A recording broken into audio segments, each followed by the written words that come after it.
నిజంగా మన ఈ మధ్యన గోమాంసం గురించి లేదంటే బీఫ్ గురించి ఇంత గొడవ జరుగుతూ ఉంటే నాకు అనిపించింది, స్వామి వివేకానంద ఒక మాట చెప్పారు చిన్నప్పుడు. ఇప్పుడు మా నాన్న చెప్పిన మాటలు ఇవి. నిజంగా నాకు ఆకలేసి వేరే దారి లేకపోయి నేను ఉండాలి అంటే గుడ్డు మాంసం ఇది ఆయన అన్న మాటలు. నేను బీఫ్ తినాలి అంటే నేను తిని ముందుకెళ్తాను తప్ప దాన్ని వేరేలా చేసుకోనని స్వామి వివేకానంద అన్న మాటలు ఉంటాయి. ఆయన స్వామి వివేకానంద జీవిత చరిత్రలో ఉంటాయి. అంటే తిండి ఏది తిన్నామని కాదు, నిజంగా మరి తిండి శాకాహారమే తింటే అందరూ గొప్పవాళ్ళు అయిపోతారంటే మరి గుజరాత్లో గోద్రా ఘటన ఎందుకు జరిగింది?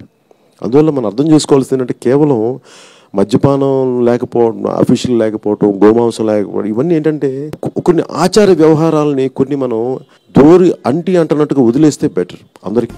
లేదంటే ఓ కామెంట్ చేయండి. ఎప్పటికప్పుడు మా వీడియోస్ చూడాలంటే సబ్స్క్రైబ్ చేసుకోండి.